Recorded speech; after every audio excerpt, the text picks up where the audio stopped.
Near the river, a pair of photographers are trying to get a good shot of the local birds when they accidentally discover the body of a woman. Meanwhile, top forensic pathologist Kang is finishing teaching another class at the police academy. This is his last semester as a professor because he'll soon be retiring to spend more time with his daughter, who is living in the USA. She was supposed to be visiting today, but her trip got delayed. After class is over, Kang is called by the police to look at the body found near the river. There, he's surprised to find Detective Min, who used to be a student. Min isn't taken seriously by her peers for being a woman, and she's often relegated to minor tasks. At least this time, she finds something useful to get her started: mysterious footprints that she takes pictures of. Kang takes a look at the body and finds that it has been dismembered. However, the murderer left all the parts behind together except for an arm. Later at the police station, they look over the little information they have. The victim is Yuna, a 29-year-old that had been reported missing. Kang asks for theories and Min thinks the murderer wanted them to find and identify the body. Detective Yun berates her as usual, thinking this was just some crazy guy with a grudge, but Kang agrees with her and asks her to stay for the autopsy. Kang is cold and methodical with his work, but Min can't stand the sight for long and leaves the room to throw up. Later, Kang gives the cop a summary of the preliminary autopsy. Yuna died from a fractured skull caused by a long hard object. Soil containing granite was found in her nostrils and mouth, marking the place where she died. There were also signs of salt that indicate she was dismembered by the sea, so the body was moved between the killing and the cutting. Yet the parts were thrown in the river, which adds a third location to the list. Min remembers there's a construction company working on the coastal reclamation project, and their factories are on the seafront. Meanwhile, Yun has found out Yuna used to have a boyfriend, and the cops are divided into teams to follow these two leads. Yun goes around the city asking if anyone has seen the boyfriend and has to arrest multiple gamblers until he comes across Byung-do playing the horses. He's taken to the station for interrogation, but Byung-do swears he hasn't seen Yun-ah in a month and the night of the crime he had been gambling. In the meantime, Min interviews a few factory managers, who swear they're working 24/7 to keep up with order, especially because they keep being harassed by environmental protesters, so it's impossible for a murder to happen there without them seeing it. However, the workers still end up finding the missing arm in the soil. Later in the evening, Min visits Kang at his home to discuss the case, and she's told to open the door with a piece of rope he left there because the electronic lock is broken. After petting Kang's friendly dog, she presents the crime pictures to Kang, who reaches the conclusion the killer is trying to tell them something and that the three locations should have something in common. Afterward, Min stays up late investigating the locations. The next day, she has an extensive report to present that Yun tries to dismiss, but Chief O gives her a chance. The environmental group I Love Venus has been trying to stop the construction company from destroying the sea and river life. The leader Sung-ho wrote a book comparing the local river to the famous statue of Venus and the way the government is destroying the river coast to the way Venus had been severed in the past. This damage matches the state of Yuna's body, and the three locations had all been under construction by the same company. The day of the crime, there was a confrontation between the workers and the protesters, so operations were stopped for 20 minutes, leaving enough time for the killer to strike. The leader has a disability that causes him to walk with a cane, which matches the twisted footprint in the little hole in the mud too. Min's research is taken seriously and she's sent together with Yun to arrest the leader Lee Sung-ho, who surrenders himself easily, claiming to have to pay for what he did. Later at the station, Yun can't get Sung-ho to talk about anything other than the importance of the species living in the river, so Min takes over the investigation.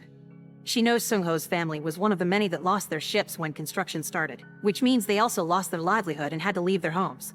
Shortly after this, Sung-ho's father Mr. Lee died and his sister Soo-jin ended things for herself. Min also reveals she sprayed water outside to take a new footprint from Sung-ho, which matches the one from the scene of the crime. Seeing this evidence, Sung-ho admits to being the killer. Meanwhile, Kang is at the airport waiting for his daughter, but she never arrives. A stranger approaches him to give him an envelope sent by Sung-ho, and inside he finds pictures of his daughter Hye-won tied up. The stranger is already gone, so Kang can't ask him anything, and at that moment, Min calls in to tell him the killer was Sung-ho, the same person that sent the envelope. Kang hurries towards the station while he calls a friend at customs, who confirms Hye-won did arrive the other day as planned and the delay had been a lie from the kidnappers. Back in the station, Yun is asking Sung-ho for the details, but he doesn't say anything and only looks at the clock as if waiting for something. Kang arrives then and asks for a moment with Sung-ho, who isn't surprised to see him. His deal is simple: Kang must prove him innocent in 3 days or his daughter will die. Desperate to help Hye-won, Kang rushes to the lab to see what evidence has been found so far. The analyst shows him the blood-covered saw they've found, but the DNA test hasn't been done yet. Kang takes a scalpel on his way out and goes home to use it on his dog. He also requests a psychiatric evaluation of the suspect to delay the investigation. Afterward, Kang calls the analyst and asks him to wait for him at the office. With him out of the lab, Kang sneaks inside, washes the saw, and covers it with the dog's blood instead. Min also comes to the lab to pick up the test results and finds the analyst in the office. Then Kang shows up and tells the analyst to finish his work before having a chat with Min, saying Sung-ho's limited mobility couldn't have allowed him to kill a person and the evidence is circumstantial, so they should wait for the report before requesting a warrant. Next, Kang asks for a favor from a cop friend and gets to visit Sung-ho in prison, wanting proof that his daughter's alive. Sung-ho takes Kang's phone and makes a call, angering Kang when he discovers Sung-ho is only pretending to talk to someone. Kang begins beating Sung-ho up, only to be interrupted by his phone ringing. It's Hye-won, who asks her father for help before the call is cut off. Then, Kang asks Sung-ho to tell him where the murder weapon is, but he refuses and asks Kang to think about why he killed the girl instead. The next moves to break into Yuna's home. Kang finds a business card and makes a call to meet Ari, a friend of the victims. She doesn't recognize Sung-ho and explains there weren't men in Yuna's life, except for Byung-do, who was just a harasser and not an actual boyfriend. The next morning, the analyst gives Min the test results and they're shocked to see the blood on the saw belonged to a dog. Later at the station, Chief O is furious by this development, so he demands the team to find the murder weapon ASAP. However, Min is being shamed for her failure and asked to stay behind with the paperwork. Meanwhile, Kang is trying to find Byung-do. When Min calls him to ask for the autopsy report, he pretends he stayed at home because he was sick. While talking to her, Kang sees Byung-do on the street and gets ready to catch him, but then Min mentions the cops are looking for the murder weapon and Kang decides to take care of that first. Driving like a maniac, Kang manages to arrive at Sung-ho's house first and finds a picture of him with Park, the stranger from the airport. At that moment, the police arrive, so Kang runs to hide, accidentally dropping the scalpel on the way. The cops pick up the scalpel and find a crowbar with blood outside, taking it as the murder weapon. In the meantime, Min goes to Kang's house to check on him. Since he won't answer the bell, she gets inside by pulling the rope and finds the dog, who has a bandage around its blood-covered leg. Min takes the dog to the vet, who tells her the wound is a cut from a particularly sharp knife, perhaps a scalpel. The location of the wound indicates it's been made on purpose. Back to Kang, he goes to the local police station to send the picture to a police friend, but a cop there recognizes the boys and gives him the information he needs. Park was an orphan that Mr. Lee took in. He and Sung-ho grew up as brothers. Park and Sung-ho's sister Soo-jin had been dating, but after she died, they moved out of town. Kang goes to the Lee's abandoned childhood house by the river, and while most of it is empty, breaking into a locked room comes with a shocking discovery. The walls are covered with pictures of Yuna and Hye-won. There also are old news articles about a student that had been attacked by 3 boys from wealthy families, but these boys were declared innocent. At that moment, Park arrives at the house and sees Kang, causing him to run away. Kang goes after him and gets hit by a car in the process, so by the time he reaches Park, he's too weak to fight. Park beats him up and reminds him to play by the rules before knocking him out. When he wakes up, Kang returns to the station, remembering the night his daughter got sick, and punches the mirror in anger. Later, Min is asked to take the scalpel to the lab, and she remembers what the vet said. She asks the analyst if the lab was ever empty, and he points out the night Kang had asked him to come to the office. Then, Min searches the office, finding the broken mirror and the picture of Sung-ho with Park. In the meantime, Kang visits Sung-ho and confesses he's finally remembered who he is. The abused girl from the newspaper articles was Sung-ho's sister Soo-jin, and Kang's testimony about the autopsy report had helped the criminals get free. He explains he only did his job back then and that now the cops have the murder weapon, so Kang can't do anything to help Sung-ho anymore. However, Sung-ho still refuses to break the deal and tells him to find a way. Meanwhile, the detectives discover that the crowbar isn't the actual murder weapon because the blood on it doesn't match Yuna's and the thickness doesn't match the wound either. After the Sung-ho visit is over, Kang bumps into Min, who tries to arrest him for tampering with evidence. Kang explains his daughter is in trouble but leaves without giving Min any more information. Min decides to research Kang and discovers his involvement in Soo-jin's case. Not only Kang had been in charge of the autopsy, Yuna had been one of the witnesses. Min tries to talk to Sung-ho about it, but he only tells her not to trust Kang before giving her his cane, claiming it's the real murder weapon. In the meantime, Kang finds Byung-do again and calls Ari to help him with a plan. Ari approaches Byung-do to have a drink with him at a bar and then takes him to a hotel room, where they spend a few hours together.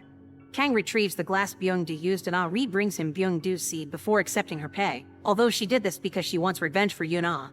Suddenly, Kang is approached by Min, who received a call from Park to tell her about Kang's whereabouts. However, Park shows up as well and knocks Min out to give Kang time to finish his plan. While Min is taken to a hospital, Kang returns to the lab to finally do the autopsy report. He plants Byung-do's fingerprint and seed inside the body, thus his final report makes him look like the killer. While working, he remembers the trial of Soo-jin's case, where Yuna had testified that she saw Soo-jin with the boys and she had looked like she was having fun. Such testimony made Mr. Lee cry out in the middle of the trial because they were sullying his daughter's name. Then Kang testified that there hadn't been any torn tissue found in the body, so there wasn't any proof of violence or force. These two testimonies made the judge decide that the three boys were innocent. By the time the detectives try to prosecute Sung-ho, he's following Kang's plan and has gotten himself a lawyer that explains his confession had been done under duress and he's now taking it back. The cane matched the shape of the wound, but it didn't have blood on it, and the footprints can be explained by the fact Sung-ho lives in the area, so they can't be used as proof either.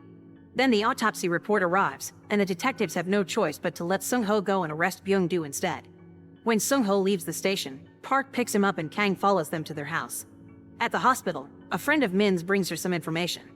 In Soo-jin's case, 2 different autopsy reports had been used, and one of them did include tissue damage, which means Kang gave false testimony.